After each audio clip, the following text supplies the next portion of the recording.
Hello everyone, welcome to today's data learning seminars. So today we're very happy to have Aleksandra Ćiprijanović from the Fermi Lab. And today she will talk about the bridging the gap between simulations and real data. So Aleksandra, I will leave the audience with you. So my plan for today is to tell you about how we can use some special type of methods for deep learning and working with images, because I mostly work with images, to allow us to work on multiple data sets at the same time, or as I say here, bridge the gap between different data sets, in this case, simulations and real data. Okay, so this is the outline of my talk. I want to first tell you about the problem itself. So why do we even have a problem of working with different data sets and this gap? Because I'm an astrophysicist, I will tell you about the astrophysics application and the problem that I'm trying to solve. But as you will see, it's absolutely applicable to any other multi-data set problem that you might have, and actually many people from different research areas are dealing with similar problems. Then I'm going to tell you a little bit about how we can bridge this gap between different data sets and what is domain adaptation. And lastly, I want to also tackle a little bit about and talk about model robustness. It is also related to the whole problem of domain adaptation, but you'll see when we get to the end.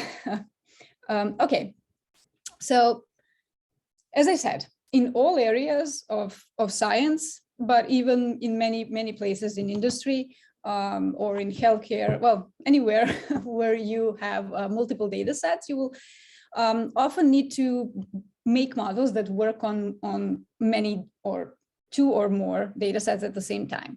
And in sciences, we very often start from simulated data. For example, when we want to build a new telescope or a new detector, we first make a simulated data set to see how the data will look like and how to do science with it and literally practice on the simulated data. But we want these models that are made on the simulated data to also work on the real data set once this telescope or an experiment starts running. And so here I have two different examples. So on the top row, I have simulated and real data from a neutrino detector that we had here at Fermi Lab called Microboon.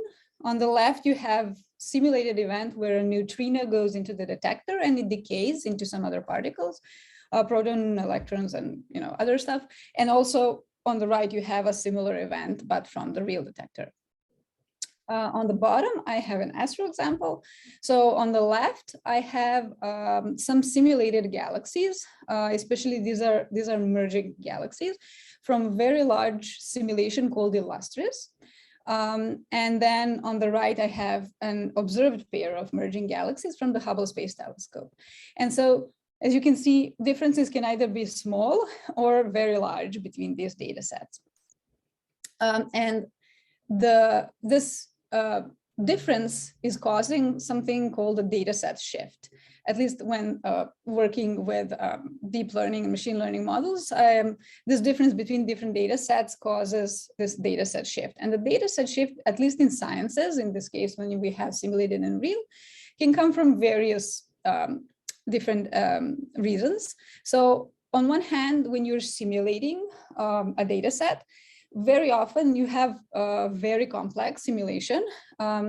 Sometimes you don't know all of the physics, or maybe some of the physics that you do think you know is slightly wrong. Maybe some geometry of the problem is not exactly correct, or you're not adding background levels correctly. And there's so many little things that can be slightly different than reality.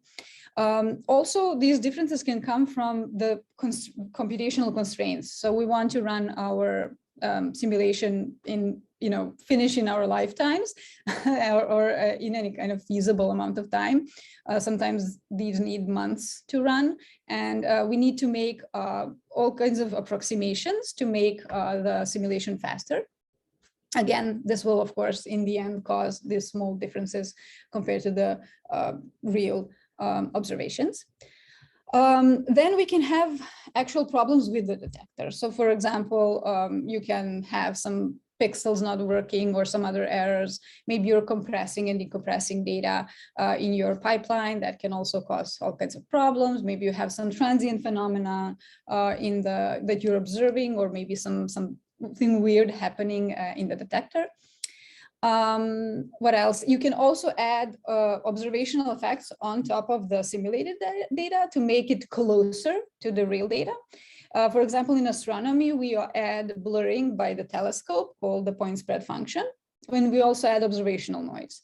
And we will always add those to mimic a specific telescope because we know the properties of the telescope. But again, it's very, very hard to add that exactly, the way you will have it in your data. And ultimately, you can have just multiple detectors. Very often in healthcare, you probably will have this kind of problem where you have, I don't know, an MRI machine where, two different hospitals maybe have two different manufacturers who make their machines, and the images will look slightly different, but we need to be able to make a model that will work in all of the hospitals, right? So since, as I already said, I'm working with images, and I'm going to assume that, that convolutional neural networks work mostly with images, and what supervised learning is. So I'm not going to go into too many details, but overall, I just kind of want to mention this main concept of how these deep learning models are trained, so that I can compare the regular training with something that actually I want to talk about today. So with regular training in like supervised learning setting, you have a neural network that is trained on simulated, so for example, on simulated images that are labeled. So that what is the, for example, a class that is shown in each image. And the neural network is trained to find useful features in this image to recognize those specific classes and ultimately be able to classify these images. So here I have, again, an example of a galaxy. So that's on the left. And the neural network, for example, decided that the most important regions, which is what I'm plotting here in the middle, this is something called a grad cam, are the peripheries. So the peripheries have faint, very asymmetric looking features. And this is very rich in information to recognize this galaxy, for example, as a merging galaxy. So this is how you train a network, and you, of course, be able to classify later on. In the testing phase, when you show this network new galaxy images, it will know how to classify it. But if you just do this, and then you, for example, present it with a real observed galaxy, so in this case, let's imagine that this is just a noisy version of this image, it will not be able to classify this noisy version. So why does this happen? If you're training a model to do some kind of classification task, the model translates all of these useful features that it finds into internal latent space of the model that can have, many, many dimensions. And it groups together classes in different regions and tries to find a decision boundary between classes. So if a model that is trained on one data set then sees a new data set, this new data set, because of these small differences, might be translated in some weird way into the latent space. It might be shifted in some way or rotated, or anything can happen literally. And then the old decision boundary doesn't work on the new data set.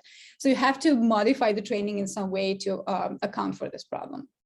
So what we actually need to do is something called domain alignment. We need to change the training procedure in some way so that the classes are aligned, and then we can find a common decision boundary between the classes in all of the data sets that we want to work on. Okay, so I already hinted at what I'm working on. These are merging galaxies. So I just want to give you a super brief background of why I even care about them and why I'm talking about domain adaptation when I want to study merging galaxies. So merging galaxies are a very interesting type of galaxies because they are very, very important for our understanding of how matter in the universe evolves. So galaxy mergers are extremely long processes. They last millions of years. And we really want to understand them because from mergers, you get different types of galaxies, you get new star formation, chemistry changes, all kinds of processes happen because of these merging events.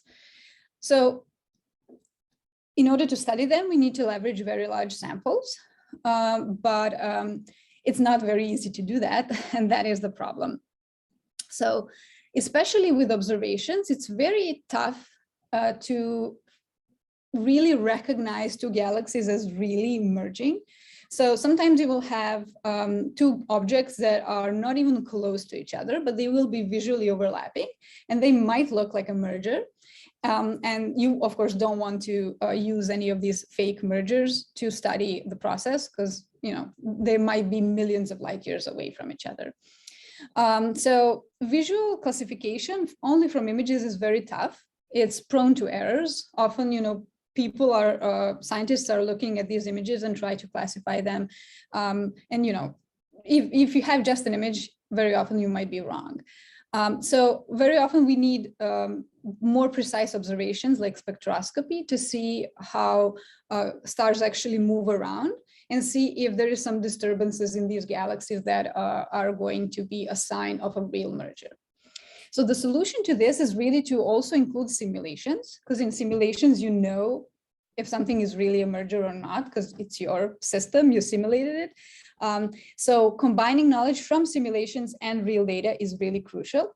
And if we want to find big data sets in observations in the future, we'll definitely want to use machine learning to be able to scan big observed data sets to find them. So this is, for example, the Illusory simulation that I've been mentioning. It's a simulation, magnetohydrodynamic simulation that simulates really how the first primordial density fluctuations evolved into the universe that we see today. And all of these tiny bright spots that you see are clusters of galaxies. So even within each tiny dot that you see here, you have hundreds, maybe thousands of galaxies inside. And of course, you can then search for the mergers inside and extract them and use them for your studies. So people usually, before any machine learning was present, were classifying mergers based on some standard morphological parameters. So you look at the image and see if the galaxies may be concentrated in some weird way in some spots, or asymmetric or clumpy. And then based on these rules that you decide upon, you classify something into a merger or a non-merger. When machine learning became available, people first tried to use simpler machine learning methods like random forests on these parameters that people were extracting. So you use concentration, asymmetry, clumpiness, but you don't give any kind of pre-set rules. You just use all of the parameters and see what the random forest classifier classifies. And as it turned out, random forests were more successful than any of the standard methods. So if you use all of the parameters, you actually get better classification. But ultimately, these parameters are still, in some sense, a data summary, right? Because you're summarizing a very detailed image of a galaxy into just a couple of numbers. So the logical next step was really to use deep learning and convolutional neural networks and just discard all of these parameters and just use all of the available information that's in the image. And that is what we did, now 2 years ago, I guess, 2020, with this very simple model that had just 3 convolutional layers and 3 dense layers. And we've seen that on the same data set, it outperforms all of the other methods, so even random forests and everything else. And this was really promising. It was telling us that, yes, there is definitely a lot more information that can be used from the images. So this is the data that I was using. Doesn't really look very fun. It's not, as you can see, these galaxies are very faint. These are galaxies, as I said, from the Illusory simulation, but we wanted to use distant galaxies. So something that astronomers call redshift 2. But these are just extremely distant galaxies, and that's why they're very tiny and faint. And we are here simulating a situation where we're observing them, for example, with the Hubble Space Telescope. And I've tried making 2 sets of images with different kind of levels of observational realism. So on top, you have these galaxies, and I just added the blurring of the telescope, so PSF, or point spread function. And when I trained on this data set, I got around 79% accuracy. Well, this doesn't sound like much compared to cats and dogs, but for this particular data set, it's actually the best that we have. So it's not a very easy task to do. And then on the bottom, I also added the observational noise. And I also trained on this data set separately, and I got a slightly lower accuracy of around 76%, but it was still good enough. The thing that I noticed, oh yeah, this is actually how they look like. I just wanted to put this here. It's a logarithmic color map. I just wanted to show you if I enhance faint features, how they actually look like. You see that there is a lot of information there, even though maybe for us, if we make a realistic image, it's not going to be very visible. Okay, so what I noticed is that if I, for example, try to train on the top data set and then try to classify the bottom, or even a reverse case, I usually got accuracies of 50%. So literally the model was randomly guessing classes, and this isn't even a hard task. So both data sets contain exactly the same images, exactly the same galaxies. The only difference is, do they have noise or they don't have noise? That's the only difference. So even with this kind of small gap, it wasn't really working. So the solution, as I said, domain adaptation. So domain adaptation methods, there are many, but the whole the main purpose of them is, as I said, to align data distributions and really find in some way more robust features to use, and features that are present in multiple data sets at the same time, and use only these domain invariant features. So build a model only on things that you can find in both data sets, so that you are able to translate and see the data set in the latent spaces as a same thing, like in the same location, and build a common decision boundary. So there are two kind of main groups of methods. They have like a different approach, but the end result is the same. So we have distance-based methods and adversarial methods. And I will give you an example, one example from both. And you will see like that, the approach is different, but the result is the same. And a very important feature of all of them is that they work on an unlabeled target domain. So if we're starting, a source domain is simulations, and then the target domain, the one that we really care about, is real data.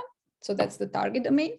The new data, this target domain doesn't need to be labeled. So this is really, really useful, because if you have new observations, they will not be labeled. So otherwise you will need many scientists doing things, labeling for months and months or years. And that's of course not what we want. Okay, so let's start from a one distance-based method called maximum mean discrepancy, or MMD. This is a standard statistics-based method that is used to kind of quantify the similarity between two probability distributions. In this case, let's imagine a very simplified situation where we want to compare these P and Q distributions. We don't know them. We can only sample some points from these two distributions, and we have to devise a method that will help us just use these samples and decide how similar P and Q are. So with MMD, you actually substitute every data point with a kernel, and these kernels can be very complex, sums of many different functions. But let's, for simplicity and this plot, imagine that this is a Gaussian kernel. So you substitute each data point with a Gaussian kernel, and you sum them all up. And so you get this final blue curve and your final red curve. And in this case, we calculate something called a witness function, or this black curve. So the black curve is a metric that is going to tell us how similar or different these two distributions are.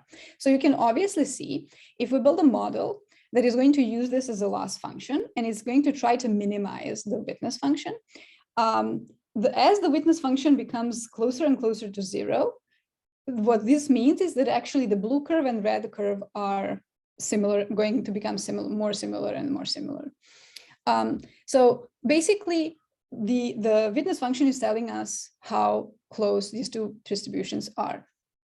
So technically, this is how the MMD function looks like. It has 3 components, and you have kernels K, in this case, those Gaussians, that calculate kind of the similarity between elements X and X, so similarity between things from the blue distribution. Then you have kernels YY kernels, summing up all of the similarities between all of the elements in the red distribution. And then the final term is KXY, that are basically measuring cross similarities. So basically, very simply, you're literally calculating this matrix of kernel values where each element is combined with all of the other elements. And in this example here, let's imagine that the 2 data sets are dogs and fish. And literally on the diagonal, you will have dog, dog, and fish, fish similarities. So these values are going to be large. And the off-diagonal elements give you dog, fish similarities. So we are trying to minimize witness function, right? So what we actually want to do is maximize off-diagonal values, because you can see that the final term has a negative sign in front. So basically, maximizing this 3rd term minimizes the MMD. So basically, what this means, in some sense, is that you're forcing a neural network to see dogs and fish in a kind of a similar way, right? You want to find features that will make cross similarities as large as possible. So basically, minimizing MMD means finding domain invariant features, features that will allow the network to see dogs and fish as something similar. So that's one method. The other method that is an example of adversarial approach is something called domain adversarial neural network. So you can see it here on the right. It's not a very complex model. You have 2D convolutional layers here. They are extracting features. And then you have the regular dense part that's doing the classification. So in my case, the blue part here is trying to classify mergers and non-mergers. But you add the second branch that is doing domain classification. So the pink branch here, it doesn't care about classes. It's not even using them. So it doesn't know if something is a merger or non-merger. It doesn't care about that. Labels in this branch are simulated or real. So it's only trying to classify where is the image coming from simulations or from real data. And you can notice here a very important part, which is this gradient reversal layer. So during training, because of this, the pink branch actually has the loss getting larger and larger and larger, while the blue branch is still getting its own loss minimized. So basically, during training, you're trying to fool the pink branch, and you're, because of that, forcing the feature extractor to find features that are not going to be very useful for classification of domains. So hence, these are domain invariant features. Domain invariant features are still going to be, they have to be useful for classification in classes, but they have to be also useless for domain classification. And hence, this adversarial type of training still leads you to extract only domain invariant features. So technically, any of these methods, how you apply them, you just add them as additional losses to your final training task. So task loss will be whatever you want to do with your network, some classification, some regression, whatever. And then you have this transfer loss that's doing domain adaptation. You add some weight, lambda, in front to decide how important this transfer is for you. And what I was also testing, but I will not talk too much about these, you can have additional helper losses. Here is something that I call the Fisher loss. It enforces the classes to be more compact and hence make the transfer slightly easier. And here I have the entropy minimization, which is doing the same thing, but in the target domain, because the Fisher loss needs labels, so you can't use it in both domains. So basically with Fisher loss and entropy, instead of having something like this, where, okay, you have your classes, they're on the right spots, but because they're very kind of broad and all over the place, maybe some examples cross on the wrong side of the decision boundary. When you add Fisher loss and entropy minimization, sometimes they really can help, and they actually make the classes look like this, so that you have more distance between the classes, and so the boundary is less often causing problems. So the cross entropy loss is what I'm using for the task loss, because I'm doing classification. So Y's are labels and Y caps are predicted labels. The Fisher loss is also extremely simple. It has only these two matrices, and actually not even the whole matrices, but just traces of them, SW and SB. SW, here you can see it on the right, calculates the distance between each element H from specific class K from the class center CK. So calculates how distant all of the elements are within one class, and SB is doing the same thing, but between classes. So CK is the class center of the kth class, and C is the total center of all classes.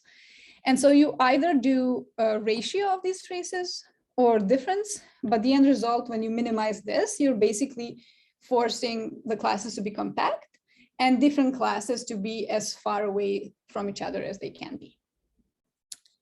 And entropy minimization is a similar thing, but it's not using labels, it's only using predicted labels. So P and log P in this case. So P is the output of the network.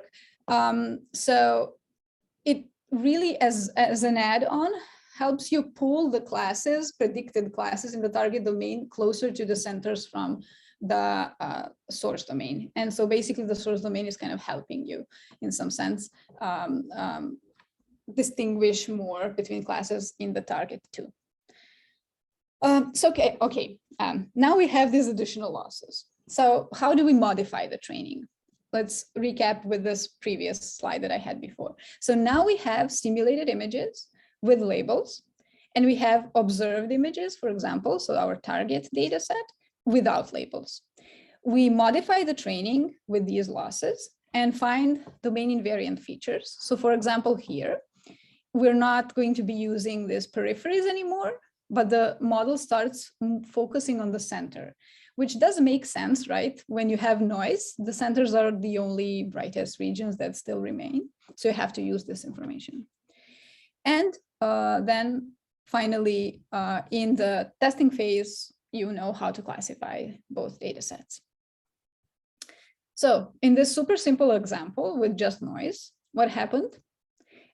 Without any domain adaptation, this is kind of how the accuracies were looking. And here I'm showing you, I'm testing what I call deep merge. So that's simple network with 3 convolutional layers. And I'm also testing a ResNet 18. So you have results for both of them. And so if we train without domain adaptation, the accuracy is something like this on the source domain, but the target domain, these noisy images are very bad.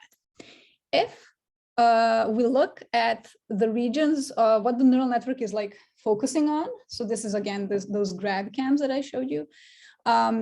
We understand what's going on. So in the source domain, so here where the network knows what to do, it focuses on the peripheries because this is a merger. But when it sees the noisy version, it just focuses on the noise. So obviously this is not a useful information, and hence the method can't classify this image.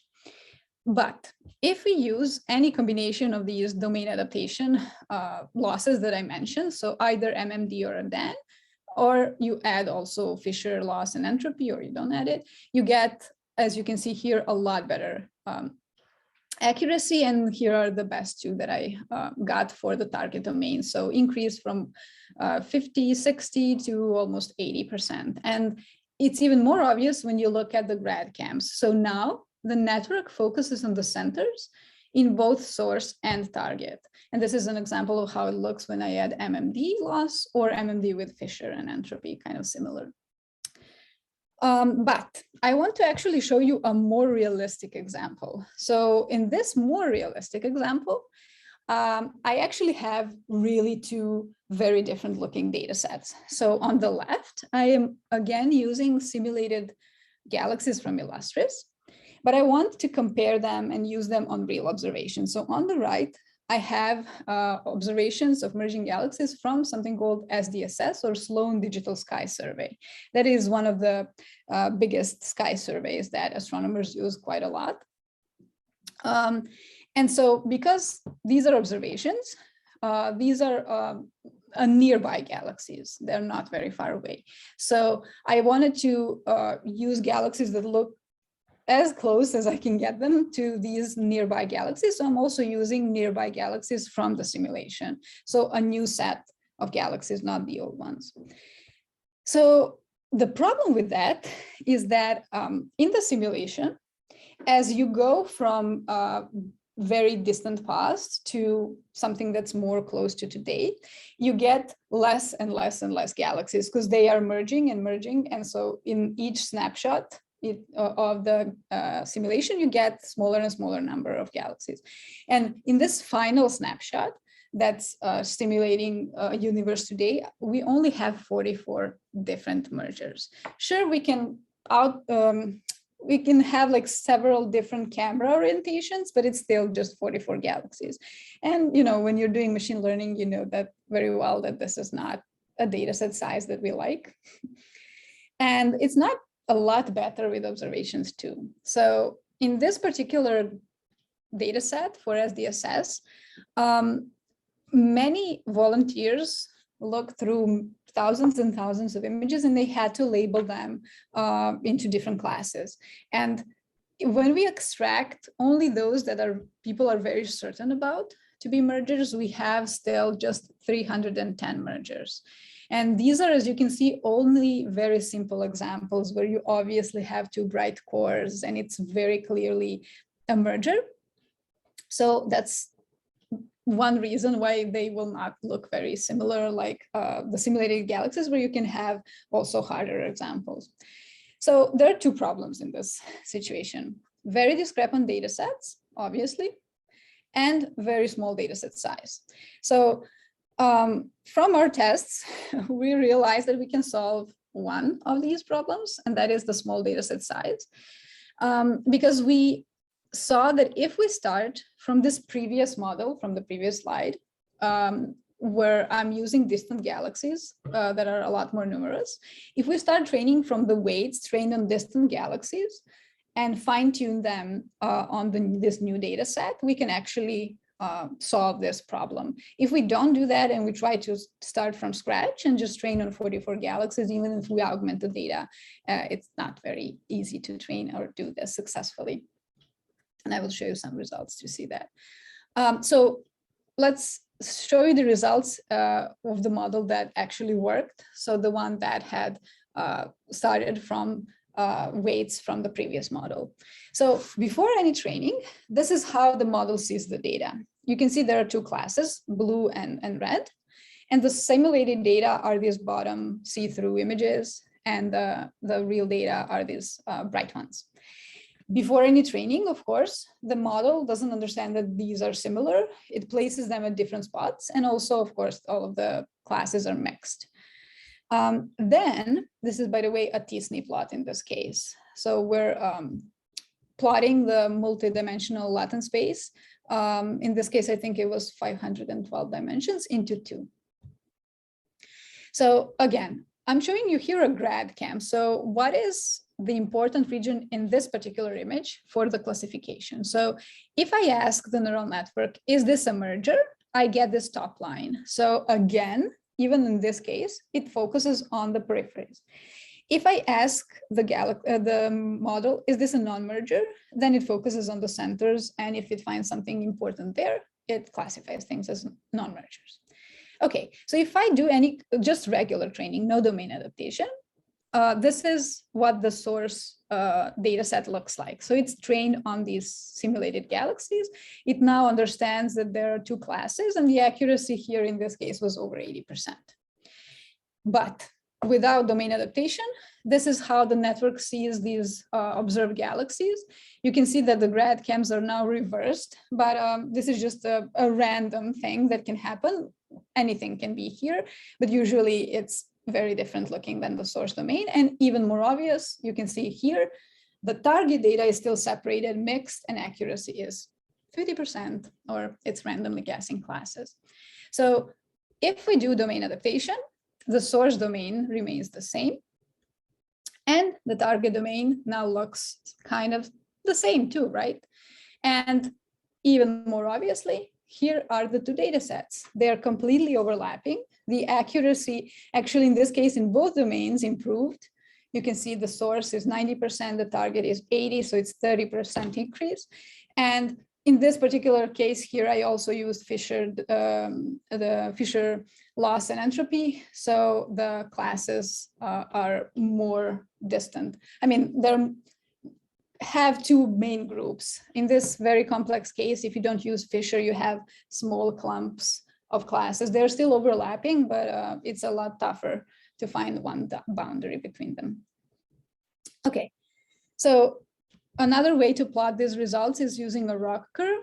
So here you have on the x-axis false positives, so positive classes merger in my case, and true positives on the right, on the y-axis. So if you have a perfect classifier, you probably know these lines are trying to reach the top left corner. But if you have a classifier that's randomly guessing things, then you have a line that's close to the diagonal.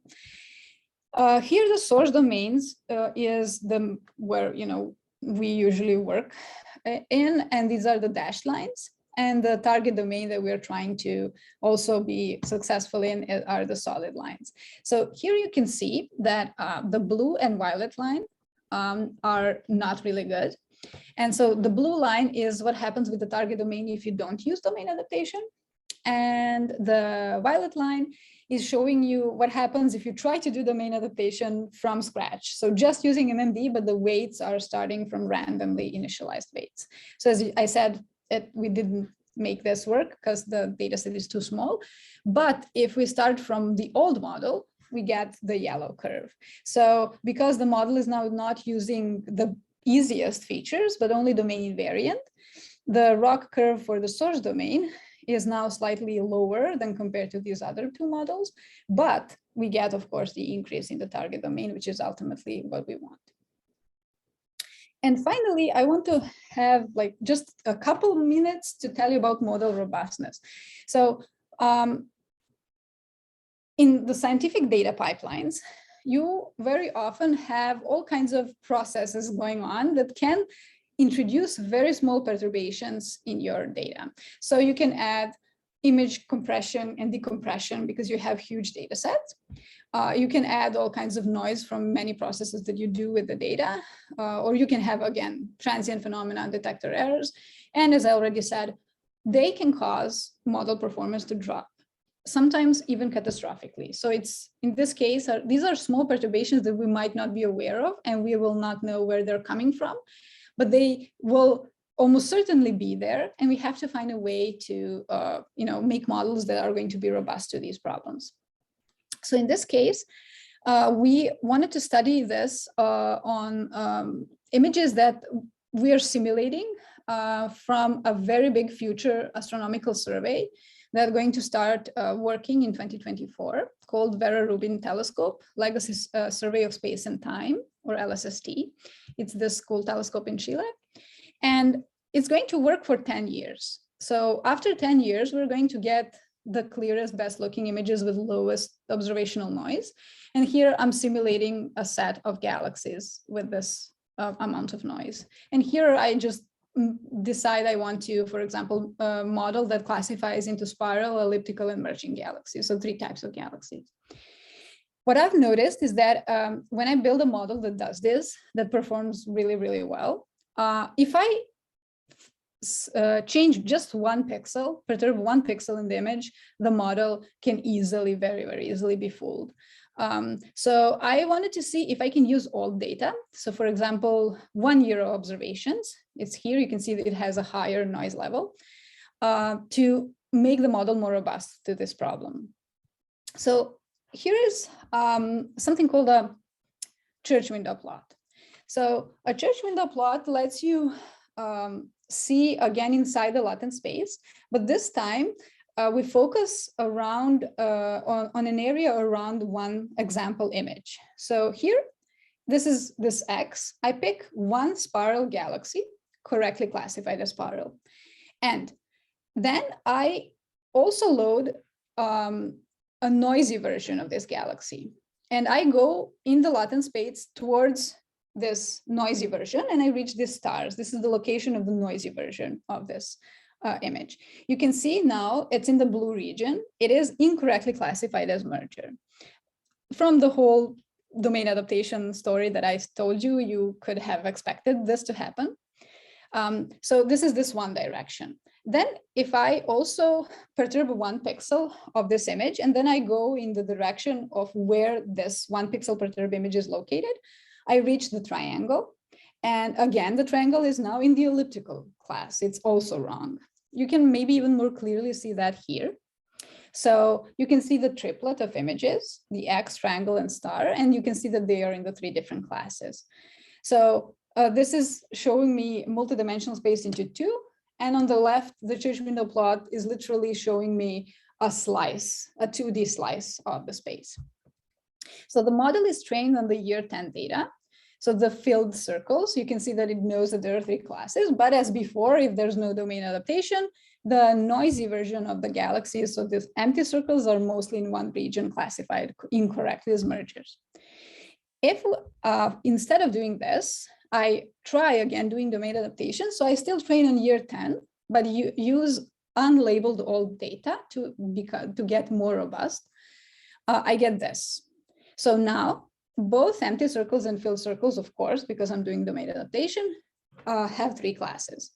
And also the accuracy, of course, increases by 23% in this case, so a lot. You can also see that the X and star are now both in the correct class. But you can also see that this triangle here is still wrong. That is because we are targeting and trying to find this pixel. So we still could find this pixel, but now the pixel was a lot harder to find. And actually the distance to this, to all of the pixels to all of the images that were incorrectly classified as something else, so the successful perturbations, now increased 2.3 times. So the image has to move more than twice as the distance to cross the decision boundary. So this means that if you have some kind of small inadvertent perturbations, they are less likely to cause the incorrect classification because they will probably not move the image that far away. And so it will stay within the same class.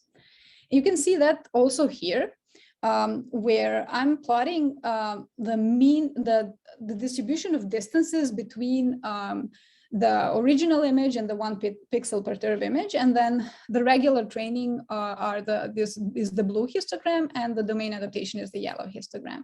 You can see that the means of these 2 distributions, they're in the table. So the mean distance is 2.3 times larger in case of domain adaptation. And also, like we also tried calculating Janssen-Shannon distance between these 2 probability distributions as a measure of how similar they are. So these 2 basically histograms. It's just one measure of, like, again, calculating difference between probability distributions is just a symmetrized and smoothed version of the KL divergence. So you can calculate it like this, where the KL divergence between P and Q is this sum here, and the P and Q are the 2 distributions that we're trying to compare. So if you have 2 similar distributions, JS distance is 0, and then if they are very different, then it's around 1. So this is, again, another way of showing that the movement between the regular and the 1 pixel perturbed has to be a lot larger for the model to cross to the wrong class. So basically, domain adaptation is not only allowing you to work on multiple domains, it also helps you with all of the small perturbations that might happen, but you don't know where they might come from or how they will look like.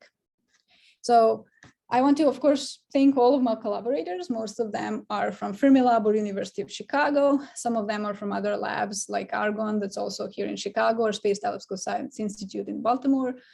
And I just want to conclude with these 3 things. So I'm hoping I convinced you that in many cases, regular training does not allow us to make models that will be able to work in multiple domains. And with domain adaptation, we can solve this crucial problem of bridging between data sets.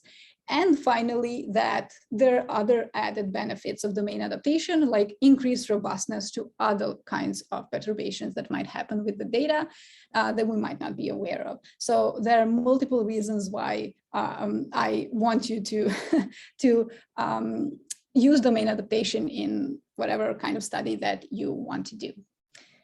So thank you. And if you have questions, I'm happy to chat. Yeah, thank you, Aleksandra, for the very nice talk. So for the audience, in case you have any questions, you can either raise your hands and unmute yourself, or what you can do is also you can type your questions in the chat in case you don't want to show yourself, and I can read the question for you to Aleksandra. Yes. So to start, in fact, myself have a couple of questions. I may take this chance to start with. So my first question is, so if I understand well, here you're making a classification to like predict if the clusters will have a merge or not.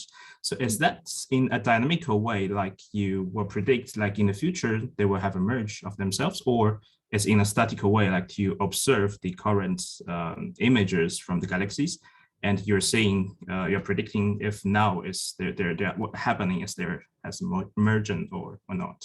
This is a really good question. So I didn't have time to go into these kind of details, but in this particular approach here, and very often this is what we have to do, is you pick a time window within which if your galaxies merge, you say this is a merger. So in this case is around, I think 2 million years. So if the galaxies are approaching, and you find them in this kind of approach situation, you call this a future merger. But if they will still merge within this time window, I classify this as a merger. And also, if they merged and now they are kind of together and all disturbed, but they are not a relaxed system within this time window, again, I call this a merger. So everything that is a future merger or a post merger, but it happens kind of within this time window, this is a class mergers. So no matter what you're doing, if you're doing machine learning or not, this is usually what astronomers have to do, because these are long processes. So you can either pick a smaller window if you care about some very disturbed systems, or you can pick a larger one if you want to include more systems. But again, you can't go too large, because otherwise then you'll just have two galaxies that, for example, will merge, but they still don't exhibit any kind of gravitational interesting poles. So it's not a very easy thing to choose, basically, but you have to kind of think about like what you want to do with your study. Yeah. Thank you, Alison. So in that case, I mentioned that we don't have the label for the current observations, since that we don't have the observation 2 million years before, right? So we exactly. Okay. So with the observations, you just have whatever is you observe at this present moment. So sometimes if they're just approaching each other, it's not very easy to realize that something is a merger or not. But as I said, like if you have a specific kind of telescope with spectrograph, you can observe like a spectrum of the galaxies, and then you can see how some spectral lines move around, and you basically understand how gas moves around. Is it like an undisturbed, for example, rotation, or it moves hectically? And then if you have something weird, then you know that they're interacting. But you can't get those for thousands of observed galaxies. So that's why it's very hard to be sure with observations if something is really a merger or not. Thanks a lot. And let's see if there's any questions from the audience.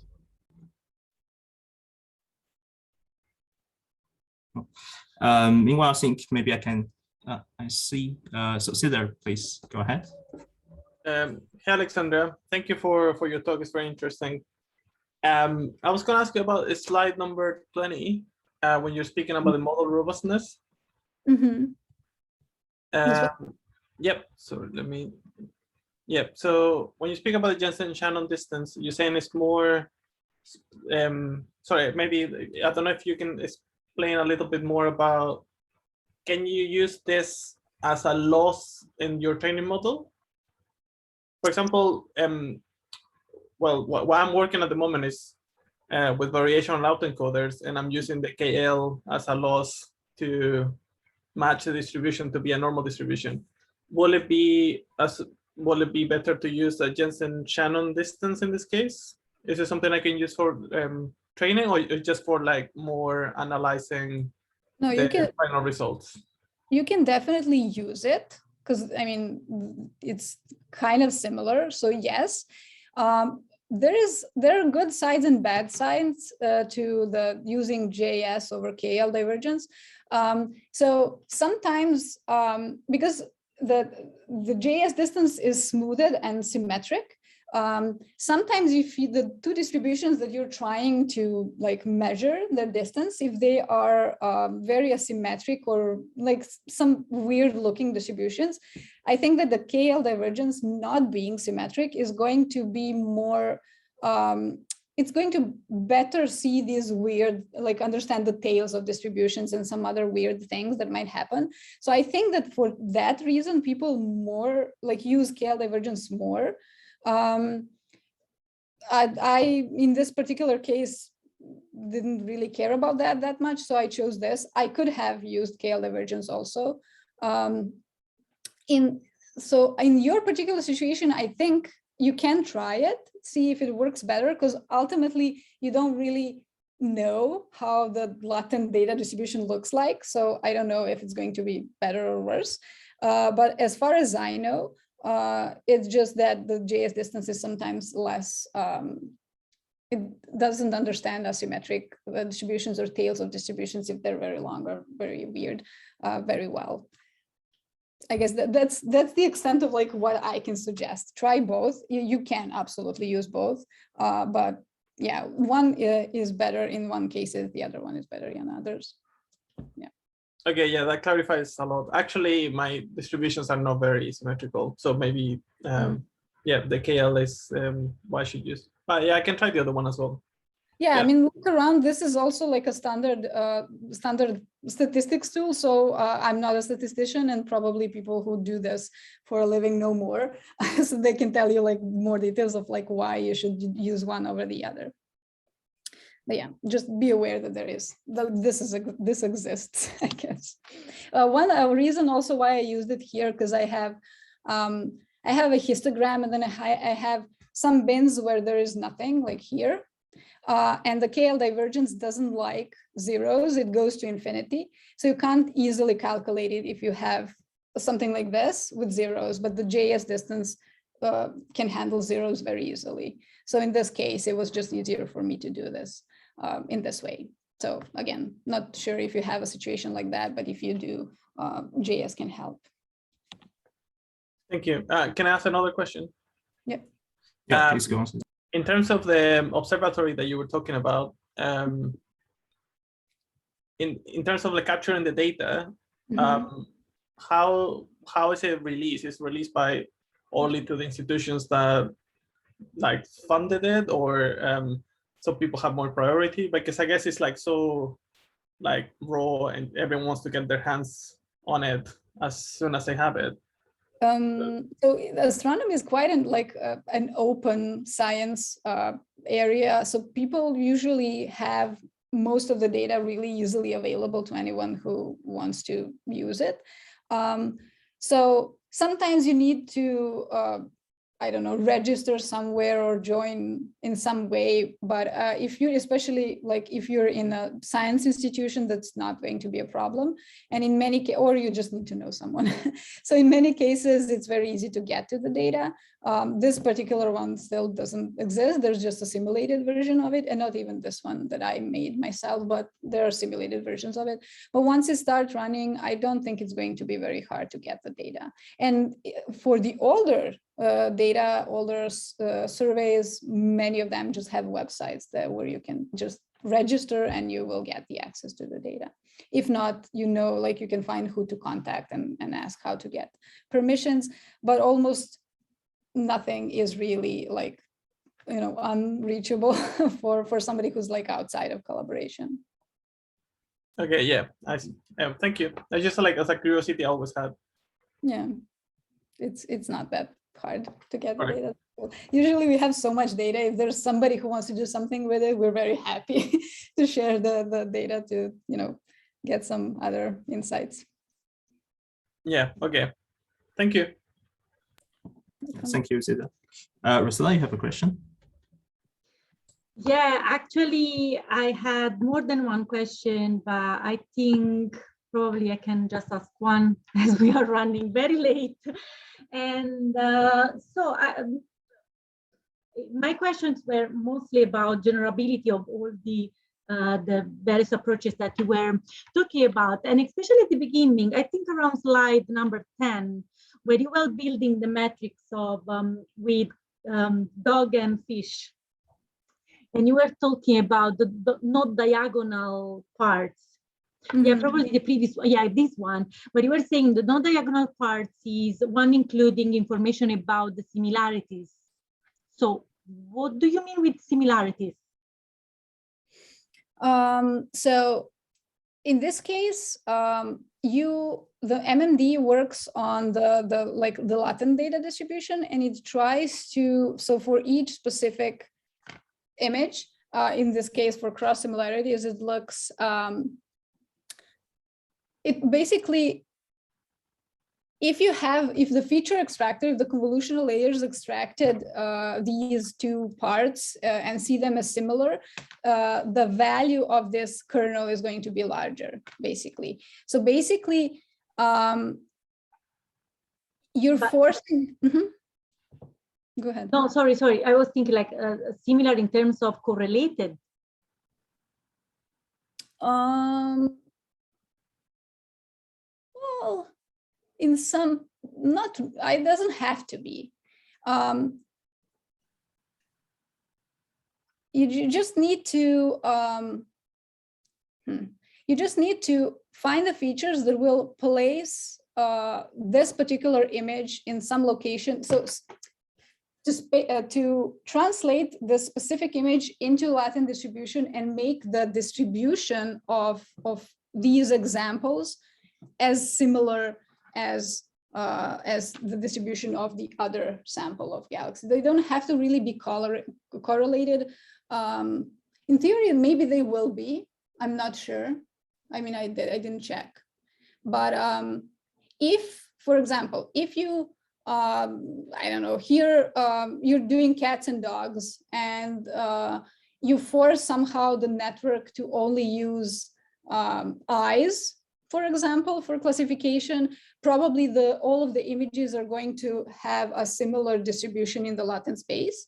So because they will have a similar looking shape of the distribution, these, when you sum up all of these kernels, they will, give you here large off diagonal values, and you'll have the witness function that's similar. You're basically just using this to move the samples around in the latent space. Yeah, so that probably means that they will be also correlated in some way, but I mean, I don't know, I didn't really check. Yeah, I'm thinking this because I link that obviously in my mind with the Gaussian processes, where the kernel function is then, so how you quantify the similarities is then implementing the correlation, but probably is my mind going too far with the assumptions? I don't know, but I will definitely look at your paper so we can have like different level of chat now, after the talk, and especially we are running very late, probably not the best moment, but yeah, this is the reason why you should be here in person, so in order to have meetings after the talks and a dinner. Yeah, I agree. Hopefully we'll do that eventually when things go back to normal. But in the meantime, feel free, or anyone else, to email me or contact me. We can chat about this. Yeah, I will definitely contact you. And yeah, I'm not sure there is a final question, but if not, I will share the link. No, so actually, this is probably the last meeting that I will share this link, and we are running. Let me send the link in the chat box. So we are running workshop. This is the 4th year that we run that. It is on essentially data science and machine learning for dynamic systems. The workshop is part of the International Conference on Computational Science. Actually, there are people from Argonne coming every year. And in case you are interested in submitting either an abstract, we will have then a special issue after the meeting to submit a full paper, or a short paper, 7 pages, or a 14 pages paper. The deadline is unfortunately the 18th, so approaching very soon, but for 1 page of abstract, I think it may be okay. So this year, the meeting is in London in June. Is it just in person or combination? Or what's so they said, let's try to do that in person. I think it will be hybrid. Now 99% of the conferences are hybrid, especially this year. Probably in 2023, we will be able to do something completely in person. But for this year, it will be probably hybrid. So both people in person and people remotely. The previous year and the year before, we had that completely remotely, so completely online. And we have the recording of the previous editions. Just the first year, we have been able to meet in person. So let's see this year. So in case you are happy to join this community and show your work, your contribution is very welcome. And we will send you probably a following email. Cesar will send you an email to share with you the link and other stuff. Sounds good. So thanks again. Thank you for inviting me. It was my pleasure.